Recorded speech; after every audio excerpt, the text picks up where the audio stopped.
Hi எல்லோருக்கும் welcome to நாதர்ஸ் YouTube channel. ஃபிசியோதெரப்பினா நம்ம எல்லாருக்கும் நிறைய விஷயங்கள் வந்து யோசிப்போம். ஃபிசியோதெரப்பினா என்ன? அதோட விளைவுகள் எப்படி இருக்கும்? உண்மையாகவே நம்ம டாக்டர் கிட்ட தான் போகணுமா? இல்லை ஃபிசியோதெரபிஸ்ட் கிட்ட தான் போகணுமா? அப்படின்னு நிறைய விஷயங்கள், நிறைய கன்ஃபியூஷன்ஸ் நம்ம எல்லாருக்கும் இருக்கும். இன்னைக்கு நமக்கான ஸ்பெஷல் கெஸ்ட் இருக்காங்க. அவங்க நித்யஸ்ரீ மேடம். நமக்காக நிறைய விஷயங்கள் இந்த ஃபிசியோதெரப்பி பற்றி கேட்க போகிறோம். அவங்க நமக்கு ஷேர் பண்ண போகிறாங்க. நிகழ்ச்சிக்கு போகலாம் வாங்க. வணக்கம் மேம்.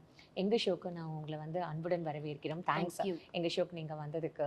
மேம், எங்களுக்கு எல்லாருக்குமே ஒரு ஜென்ரல் ஆடியன்ஸாக, எங்களுக்கும் வந்து அவ்வளோ தூரம் தெரியாது, ஒரு ஜென்ரல் ஆடியன்ஸாக பார்க்கும்போது எங்களுக்கு என்னென்னா ஃபிசியோதெரப்பி கை கால் அசைக்கணும், அப்புறம் எங்கேயாவது மூமெண்ட்ஸ் இல்லை அப்படின்னா அந்த மூமெண்ட்ஸை வந்து சரி பண்ணணும் அப்படின்ற அளவில் தான் வந்து எனக்கு தெரிஞ்சு, என்னை விட நிறைய பேருக்கு விஷயம் தெரிஞ்சிருக்கலாம், பட் பேசிக் நாலேஜ் இதுவாக தான் இருக்கும்.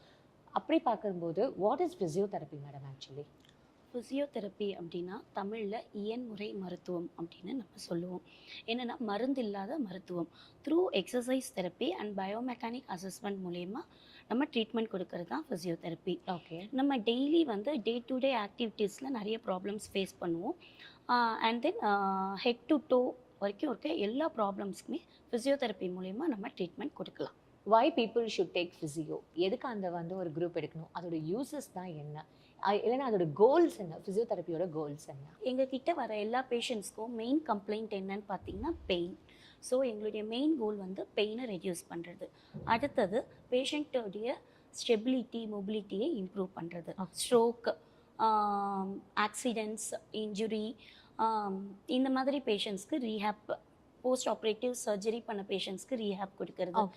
தென் க்ரானிக் இல்னஸ் இருக்கிற லைக் டயபெட்டிஸ், ஆர்த்ரைட்டிஸ் இருக்கிற ப்ராப்ளம்க்கு வந்து மேனேஜ்மெண்ட் கொடுக்கறது.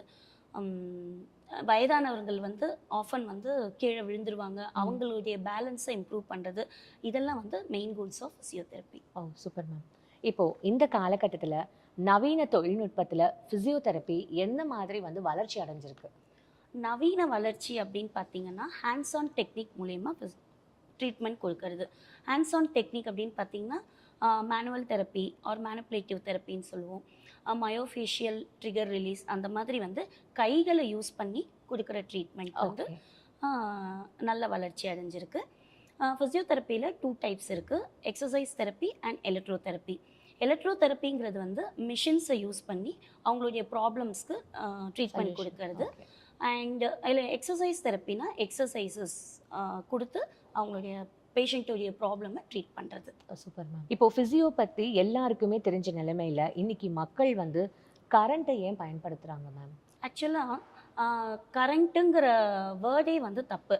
எலக்ட்ரோதெரப்பி அப்படின்னா நவீன வளர்ச்சி அடைந்த மிஷின்ஸை வச்சு நாங்கள் வந்து ட்ரீட்மெண்ட் கொடுக்குறோம்.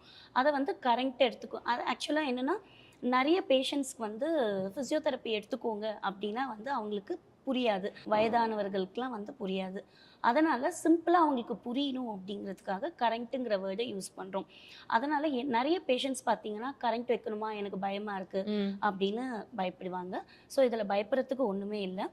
அந்த மிஷின்ஸ் எல்லாமே வீட்டில் நம்ம வந்து எப்படி மிக்ஸி யூஸ் பண்ணுறோம், கிரைண்டர் யூஸ் பண்ணுறோமோ அதே மாதிரி இது வந்து எலக்ட்ரோதெரப்பிங்கிறது வந்து நாங்கள் யூஸ் பண்ணுறோம். இந்த மிஷின்ஸ் எல்லாமே வந்து மருத்துவ குழுவால் வந்து தயாரிக்கப்பட்டு கவர்மெண்ட் லைசன்ஸ் கொடுத்த பிறகு தான் வந்து நாங்கள் வந்து யூஸ்க்கு பேஷண்ட்ஸ்க்கு நாங்கள் யூஸ் பண்ணுறோம். இதனால் எந்த ஒரு பாதிப்பும் கிடையாது, பயப்பட வேண்டிய அவசியமும் கிடையாது. நம்ம யூஸ் பண்ணுற கரண்ட் பார்த்திங்கன்னா மில்லி ஆம்ஸில் தான் யூஸ் பண்ணுறோம். ஸோ அந்த மில்லி ஆம்ஸ் கரண்ட் யூஸ் பண்ணும்போது உங்களுக்கு ஒரு வைப்ரேஷன் மட்டும்தான் வந்து நீங்கள் ஃபீல் பண்ணுவீங்க. அதனால் பயப்படுறதுக்கு ஒன்றும் கிடையாது. அண்ட் ஒன் மோர் திங், இந்த கரண்ட் கொடுக்கறதுனால ரத்தம் சுண்டிடும் அப்படி சைடு எஃபெக்ட்ஸ் அந்த மாதிரி. ஆமாம், அந்த கரண்ட் கொடுத்தா வந்து சைடு எஃபெக்ட்ஸ் வந்து ரத்தம் சுண்டிடும். நிறைய பேஷண்ட்ஸ் கேட்பாங்க, இது கொடுத்தா ரத்தம் சுண்டிடும் அப்படின்னு சொல்லிட்டு சொல்கிறாங்களே அப்படின்ட்டு. அது வந்து அந்த மாதிரி ஒரு விஷயம் கிடையவே கிடையாது. எலக்ட்ரோதெரப்பி கொடுக்கறது மூலிமா ரத்த ஓட்டம் அதிகரிக்குமே தவிர கண்டிப்பாக ரத்தம் கம்மியாகாது. ஃபிசியோதெரப்பியில் என்னென்ன வகைகள், டைப்ஸ், கைண்ட்ஸ் அதெல்லாம் இருக்குது, பிரான்ச்சஸ் ஆஃப் ஃபிசியோதெரப்பின்னு சொன்னோம்னா? ஆக்சுவலாக ஃபிசியோதெரப்பினாவே கை கால் வலி, மூட்டு வலி, தோள்பட்டை வலி, இந்த மாதிரி வலிகளுக்கு மட்டும்தான் ஃபிசியோதெரப்பி அப்படின்ட்டு ஜென்ரலான ஒரு தாட் இருக்குது. ஓகே. அது வந்து அது இல்லாமல் இது வந்து தோள்பட்டை, அதாவது தசைகள், மூட்டு, எலும்பு சம்மந்தப்பட்ட நோய்களை வந்து ட்ரீட்மெண்ட் தரது வந்து ஆர்த்தோபீடிக் ஃபிசியோதெரப்பின்னு சொல்லுவோம். ஓகே. மூளை, தண்டுவடம், brain injuries, spinal cord problems இதெல்லாம் வந்து ட்ரீட்மெண்ட் தரது வந்து நியூரோ ஃபிசியோதெரப்பி அப்படின்னு சொல்லுவோம். And then heart diseases, lung problems, open heart surgery, closed heart surgery இதுக்கெல்லாம் வந்து கொடுக்குற ட்ரீட்மெண்ட் வந்து cardiovascular or cardio respiratory physiotherapy அப்படின்னு சொல்லுவோம். தென் குழந்தைகளுக்கான ஃபிசியோதெரப்பி, பிறந்த குழந்தையை வந்து கன்ஜெனிட்டல் டிஸார்டர்ஸ்னு சொல்கிற செரிப்ரல் பால்சி, ஆட்டிசம், அதுக்கப்புறமா வந்து ஒரு 7-8 வயசானப்புறம் அந்த குழந்தைக்கு வந்து மஸ்குலர் டிஸ்ட்ரோஃபி அப்படின்னு சொல்கிற ஆட்டோ இம்யூன் டிஸார்டர்ஸ், இந்த மாதிரி குழந்தைகளுக்கான கொடுக்குற ஃபிசியோதெரப்பி ட்ரீட்மெண்ட் வந்து பீடியாட்ரிக் ஃபிசியோதெரப்பி அப்படின்னு சொல்லுவோம். அடுத்து வந்து வயது மூர்ப்பு காரணமாக ஆஃப்டர் 60 இயர்ஸ் வந்து பெரியவங்க வந்து நிறைய ப்ராப்ளம்ஸை ஃபேஸ் பண்ணுவாங்க. ஸோ வயது மூர்ப்பு காரணமாக அவங்க ஃபேஸ் பண்ணுற எல்லா ப்ராப்ளம்ஸ்க்கும் ட்ரீட்மெண்ட் கொடுக்கறது ஜீரியாட்ரிக் ஃபிசியோதெரப்பி அப்படின்னு சொல்லுவோம். அடுத்து ஸ்போர்ட்ஸ் பர்சனுக்கு வந்து ஆன்ஃபீல்ட் மேனேஜ்மெண்ட், அவுட்ஃபீல்ட் மேனேஜ்மெண்ட் அப்படின்னு சொல்லுவோம்.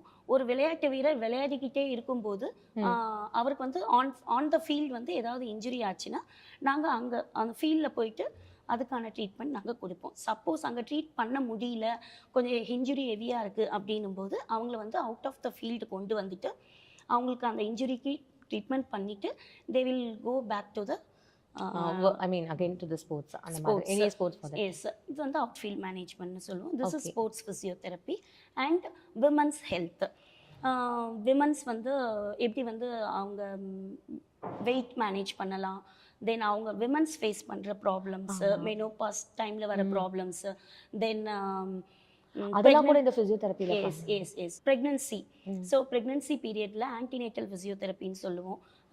விமன்ஸை வந்து எப்படி நார்மல் டெலிவரிக்கு அவங்கள ரெடி பண்ணலாம், ஆஃப்டர் டெலிவரி அவங்க பாடியை எப்படி ஷேப்பாக கொண்டு வர முடியும். யூஸ்வலாக மேம் உமனுக்கு இருக்கிற ஒரே பிரச்சனை என்னன்னா போஸ்ட் டெலிவரி வந்து அவங்க வெயிட் போடுறது, இல்லை சில பேருக்கு இந்த தைராய்டு ப்ராப்ளம்ன்றதுனால சில விமன் வந்து வெயிட் போட்டுருவாங்க. ஐ மீன் சில பேர் வெயிட் போடுவாங்க, சில பேர் வெயிட் லூஸ் பண்ணுவாங்க. அதுக்கெல்லாம் கூட உங்ககிட்ட வந்து அந்த கண்டிப்பாக எல்லாத்துக்குமே நம்ம ஃபிசியோதெரப்பி மூலயமா நமக்கு சொல்யூஷன் கிடைக்கும். ஸோ இது வந்து விமன்ஸ் ஹெல்த் ஃபிசியோன்னு சொல்லுவோம். அப்பார்ட் ஃப்ரம் தட் ஆன்காலஜி பேஷண்ட்ஸ்க்கு ஃபிசியோ கொடுக்கலாம், லெப்ரசி பேஷண்ட்ஸ்க்கு ஃபிசியோ. ஆன்காலஜிக்கு வந்து நீங்கள் கொடுப்பீங்களா? Yes, okay. ஆன்காலஜி பேஷண்ட்ஸ் வந்து ஸோ அவங்க கீமோதெரப்பி எடுத்துப்பாங்க, அவங்களுக்கும் வந்து ஃபிசியோ கொடுக்கலாம். அதுக்கப்புறமா வந்து leprosy patients, then ICU management இருக்குது, கோமா பேஷண்ட்ஸ். ஸோ இவங்களுக்கெல்லாமும் நம்ம ஃபிசியோ கொடுக்கலாம். உண்மையாகவே இதெல்லாம் கேட்கும்போதே ரொம்ப இவ்வளோ விஷயங்கள் இருக்கா ஃபிசியோதெரப்பி அப்படின்னு ரொம்ப பிரமிப்பாக இருக்கு மேம். Thank you ma'am. சரி, நீங்கள் வந்து what you like to tell the people, நீங்கள் வந்து இந்த மக்களுக்கு இந்த ஃபிசியோ பற்றி என்ன சொல்லணும்னு நினைக்கிறீங்க? ஆக்சுவலாக என்னென்னா ஒரு பெயின் வருதுன்னு வச்சுக்கோங்களேன், அவங்க மக்கள் என்ன நினைக்கிறாங்கன்னா உடனே இன்ஸ்டண்ட்டாக வந்து பெயின் ரிலீவ் ஆகணும், ரெமெடி. இன்ஸ்டண்ட்டாக வந்து எல்லாமே பெயின் அவ்வளோ உங்களுக்கு கஷ்டமாக இருக்கும். ஸோ அவங்க என்ன பண்ணுவாங்கன்னா உடனே போவாங்க, ஒரு பெயின் கில்லர்ஸை எடுத்துப்பாங்க. உடம்புல எந்த பெயின் வந்தாலும் அவங்க சேம் பெயின் கில்லர் தான் எடுத்துக்கிறாங்க. ஓகேங்களா? அந்த pain கில்லருடைய drug effect 1 or 2 days இருக்கிற வரைக்கும் அவங்களுக்கு அந்த பெயின் இருக்காது. அதுக்கப்புறம் திரும்ப அந்த பெயின் வர சான்சஸ் நிறைய இருக்குது. ஆனால் த்ரூ ஃபிசியோதெரப்பி நம்ம எக்ஸசைஸ் மூலயமா அந்த பெயினை ட்ரீட் பண்ணும்போது உங்களுக்கு அந்த சைட் எஃபெக்ட்ஸ் இருக்காது. அண்ட் தென் எக்ஸசைஸ் பண்ணுங்க அப்படின்னு நம்ம சொல்லும்போதே அவங்க என்ன பண்ணுவாங்கன்னா 1 week பண்ணால் போதுமா, 10 days பண்ணால் போதுமா அப்படின்னு சொல்லிட்டு கேட்பாங்க. எக்ஸசைஸ் ரெகுலராக பண்ண நாங்கள் ஏன் மேம் ஃபிசியோக்கு வர போகிறோம்? ஸோ அந்த மாதிரி இல்லாமல் எக்ஸசைஸ் இப்போ ஒரு மூட்டு வலின்னு வராங்க அப்படின்னா அவங்களுக்கு வந்து மூட்டு வலி வராமல் இருக்கிறதுக்கு தான் நாங்கள் எக்ஸசைஸ் சொல்லித்தரோம். என்ன பண்ணுவாங்கன்னா மூட்டு வலி போனோடனே அந்த எக்ஸசைஸை ஸ்டாப் பண்ணிடுவாங்க. ஸோ அந்த மாதிரி எக்ஸசைசஸை எப்பவுமே ஸ்டாப் பண்ணாமல் நீங்கள் ரெகுலராக கண்டினியூ பண்ணும்போது உங்களுக்கு லைஃப் லாங் அந்த மூட்டு வலி திரும்ப வராதுக்கு சான்சஸ் நிறைய இருக்குது. அதனால் ஜென்ரலாக பீப்புள் வந்து எக்ஸசைசஸை ரெகுலராக பண்ணணும்.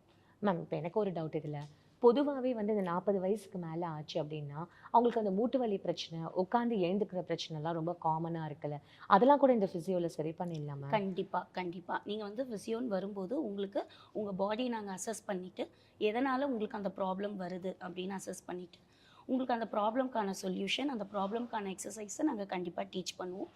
நீங்கள் அதை ரெகுலராக பண்ணும்போது உங்களுக்கு இம்ப்ரூவ்மெண்ட் இருக்கும். மேம், இப்போ நீங்கள் இதெல்லாம் சொன்னதுக்கப்புறம் எனக்கு இன்னொரு கேள்வி இருக்குது. இப்போ எனக்கு பெயின் இருக்குது, ஓகேவா? அப்படி பெயின் இருக்குன்னு எனக்கு தெரிஞ்சதுக்கப்புறம், நான் டாக்டர் கிட்ட போணுமா? அதான் ஃபிசியோதெரபிஸ்ட் இருக்காங்களே, இவங்க போனா சரி பண்ணிடுவாங்களே, அப்படின்ற ஒரு கான்ஃபிடன்ஸ் லெவல் வந்துரும்ல. அப்ப நான் உங்ககிட்ட வரணுமா? இல்ல டாக்டர் கிட்ட போணுமா? உங்களுக்கு எந்த பெயின் வந்தாலும் நீங்கள் கண்டிப்பாக ஃபிசியோதெரபிஸ்ட் கிட்ட வரலாம். ஓகே. பட் ஒரு ஆக்சிடென்ட் ஆயிடுச்சு, ஒரு ப்ளீடிங் இருக்குது, உங்களுக்கு ஒரு ஓப்பன் வூண்ட் இருக்குது, ஃப்ராக்சர், டிஸ்லொகேஷன், இந்த மாதிரி இருக்கிற எமர்ஜென்சி கேசஸ், ஸோ இந்த மாதிரி ஃப்ராக்சர் கேசஸ் இந்த மாதிரி இருக்கும்போது நீங்கள் டைரெக்டாக டாக்டர் கிட்ட போகிறது தான் நல்லது. Okay. After surgery post operative ரீஹேப்காக நீங்கள் ஃபிசியோதெரபிஸ்ட் கிட்ட வரலாம். ஓகே. ஸோ இப்போ மேலோட்டமா இருக்கிற ஒரு விஷயம், இந்த கை வலி, திடீர் ஸ்ப்ரெயின், yes. தூக்க முடியல, அந்த மாதிரி ஒரு விஷயத்துல ஆமா, நாங்க உங்ககிட்ட தோள்பட்டை வலி, வரலாம். சப்போஸ் நீங்க ராங் போஸ்டர்ல நீங்க படுத்து தூங்கியிருப்பீங்க, உங்களுக்கு திடீர்னு மறுநாள் கழுத்து காலையில சுளுக்கு. ஆமா கழுத்து சுளுக்கு பிடிச்சிருக்கும், காலையில எழுந்துக்கும் போதே உங்களுக்கு கழுத்து வலி இருக்கும், ஆமா. ஒரு திடீர்னு ஒரு வெயிட்டை லிஃப்ட் பண்ணுவீங்க, பேக் பெயின் வந்திருக்கும். ஸோ அந்த மாதிரி ஹவுஸ் ஒய்ஃப் பார்த்தீங்கன்னா ரொம்ப நேரம் நின்றுகிட்டே இருக்கிறதுனால குதிகால் வலின்னு சொல்லுவாங்க. ஆமா. ஸோ அந்த மாதிரி இந்த மாதிரி ஜென்ரல் பெயின்னா நீங்கள் டைரெக்டாக ஃபிசியோதெரபிஸ்ட் கிட்டே வரலாம். எமர்ஜென்சி கேசஸ் அப்படின்னும் போது நீங்கள் டாக்டர் கிட்ட தான் போகணும். மேம், இப்போ நீங்க இந்த குதிகால் வலின்னு சொல்றதுனால எனக்கு அதுல ஒரு கேள்வி இருக்கு. இந்த குதிகால் வலின்றது எதனால வருது மேம்? அந்த இடத்துல பிளட் ஃப்ளோ கம்மியா இருக்கிறதுனால அந்த குதி இல்லை, இது வந்து ப்ரொலாங்டு ஸ்டாண்டிங்னால வர இஷ்யூ. இது ரொம்ப நேரம் நிற்கிறது, ரொம்ப நேரம் ஒருவேளை ஓவர் வெயிட்டா இருக்கிறதுனால குதிகால். Over weight one of the reason. Over weight, prolonged standing, prolonged walking, so கொஞ்சம் அந்த ரெஸ்ட் இல்லாமல் நம்ம ரொம்ப நேரம் நிற்கிறது நடக்கிறதுனால வர ப்ராப்ளம் தான். பிளான்டார் ஃபேஷைட்டிஸ்னு சொல்லுவோம். நம்ம பாதத்தில் இருக்கிற ஃபேஷியா வந்து இன்ஃப்ளமேஷன் ஆகிட்டு நமக்கு அந்த பாத வலி, குதிகால் வலி வருது. ஸோ நீங்கள் வந்து வலி ஸ்டார்ட் ஆகும்போதே நீங்கள் தெரப்பிஸ்ட்டை பார்த்தீங்கன்னா கண்டிப்பாக உங்களுக்கு ப்ராப்பர் எக்ஸசைஸை சொல்லி தருவாங்க. அதுக்கான ட்ரீட்மெண்ட் நீங்கள் எடுக்கும்போது உங்களுக்கு குதிகால் வலியிலேருந்து நீங்கள் வெளியில் வந்துடலாம். கண்டிப்பாக ரெடியூஸ் ஆகும். Okay ma'am. இதுல என்ன சைடு எஃபெக்ட்ஸ் இருக்கு இந்த ஃபிசியோல? ஃபிசியோதெரப்பியில் 0 சைடு எஃபெக்ட்ஸு. ஸோ உங்களுக்கு நாங்கள் வந்து எக்ஸசைசஸ் மட்டும்தான் நாங்கள் டீச் பண்ணுறோம். ஸோ எக்ஸசைசஸ் பண்ணுறதுனால உங்களுக்கு சைடு எஃபெக்ட்ஸ் எதுவுமே வராது. சைடு எஃபெக்ட்ஸ் எப்போ வரும் அப்படின்னா, நீங்கள் ப்ராப்பரான ஒரு தெரப்பிஸ்ட்டை மீட் பண்ணாமல், ப்ராப்பரான ஒரு கைடன்ஸ் இல்லாமல், நிறைய பேர் என்ன பண்ணுவாங்கன்னா, ஒரு பேக் பெயின் வருதா, டைரெக்டாக நம்ம யூடியூப்பை சர்ச் பண்ணி அதில் சொல்கிற எக்ஸசைஸ் பண்ணுறது, கூகுள்ல சர்ச் பண்ணி எக்ஸசைஸ் பண்ணுறது, அந்த மாதிரி பண்ணும்போது கண்டிப்பாக உங்களுக்கு சைடு எஃபெக்ட்ஸ் வரும். அதனால் ப்ராப்பரான ஒரு குவாலிஃபைடு தெரப்பிஸ்ட்டை நீங்கள் மீட் பண்ணி அவங்களுடைய கைடன்ஸ் மூலயமா நீங்கள் எக்ஸசைசஸை நீங்கள் ரெகுலரைஸ் பண்ணும்போது கண்டிப்பாக எந்த சைடு எஃபெக்ட்ஸும் வராது. என்ன நேயர்களே, நித்யஸ்ரீ மேடம் நமக்கு ரொம்ப அழகா எல்லா விஷயமும் பற்றி சொல்லியிருக்காங்கல்ல. ஃபிசியோதெரப்பியில் இவ்வளோ இருக்கா அப்படின்னு நமக்கு வந்து யோசிக்கிற அளவுக்கு, பிரமிக்கத்தக்கிற அளவுக்கு நமக்கு சொல்லியிருக்காங்க அப்படின்னா கண்டிப்பாக அது மிகையாகாது. மீண்டும் அடுத்த எபிசோடில் உங்களுக்காக நிறைய விஷயங்கள் வெயிட்டிங். மறக்காமல் அடுத்த எபிசோடை பாருங்கள். அதுவரை உங்களிடமிருந்து விடைபெறுவது உங்கள் அம்ரிதா.